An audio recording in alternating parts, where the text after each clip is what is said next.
Dr. Seuss Horton Hears a Who.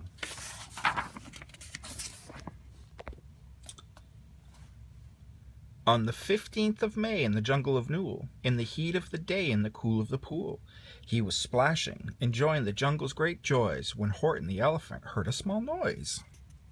So Horton stopped splashing. He looked toward the sound. That's funny, thought Horton. There's no one around. Then he heard it again, just a very faint yelp, as if some tiny person were calling for help. I'll help you, said Horton, but who are you? Where? He looked and he looked, but he could see no one there, but a small speck of dust blowing past through the air. I say, murmured Horton, I've never heard tell of a small speck of dust that was able to yell. So you know what I think? Well, I think that there must be someone on top of that small speck of dust. Some sort of creature of very small size, too small to be seen by an elephant's eyes. Some poor little person who's shaking with fear that he'll blow in the pool he has no way to steer. I'll just have to save him, because after all, a person's a person, no matter how small. So gently and using the greatest of care, the elephant stretched his great trunk through the air, and he lifted the dust speck and carried it over, and placed it down safe on a very soft clover.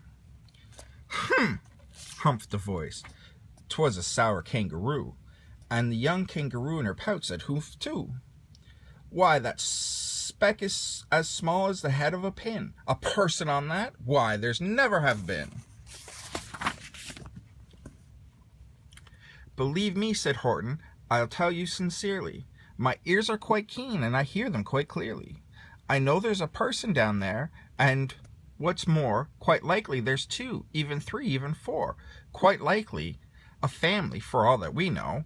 A family with children just starting to grow. So please, Horton said, as a favor to me, try not to disturb them. Please just let them be. I think you're a fool, laughed the sour kangaroo, and the young kangaroo in her pouch said, me too. You're the biggest blamed fool in the jungle of Newell. And the kangaroos plunged in the cool of the pool. What terrible splashing, the elephant frowned. I can't let my very small persons get drowned. I've got to protect them. I'm bigger than they. So he plucked up the clover and hustled away. Through the high jungle treetops, the news quickly spread. He talks to a speck of dust. He's out of his head. Just look at him walk with that speck on a flower, said and Horton walked worrying almost an hour. Shall I put the speck down? Horton thought with alarm. If I do, these small persons may come to great harm. I can't put them down, and I won't after all. A person's a person, no matter how small. Then Horton stopped walking. The speck voice was talking. The voice was so faint he could barely hear it. Speak up, please, said Horton. He put his ear near it. My friend, came the voice, you're a very fine friend. You've helped us all folks on this dust speck no end.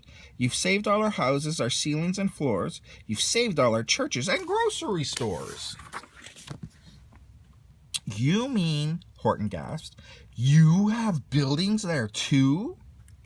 Oh yes, piped the voice, we most certainly do.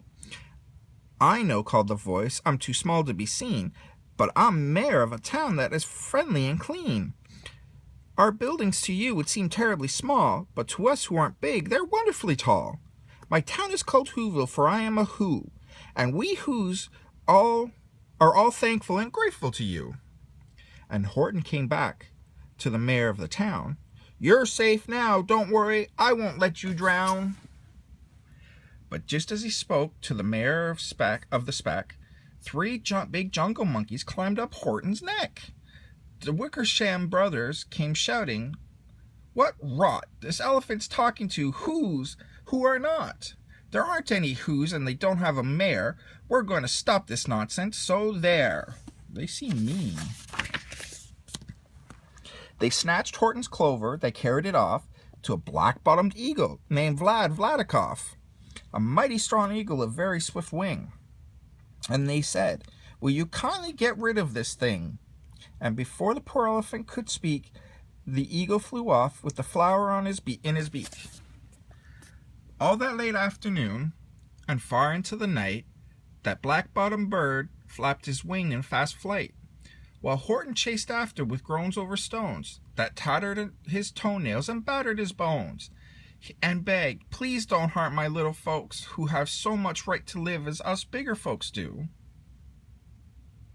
But far, far beyond him, that eagle kept flapping, and over his shoulder called back, quit your yapping. I'll fly the night through, I'm a bird, I don't mind it. I'll hide this tomorrow where you'll never find it." He's a mean one. And at 6:56 the next morning he did. It sure was a terrible place.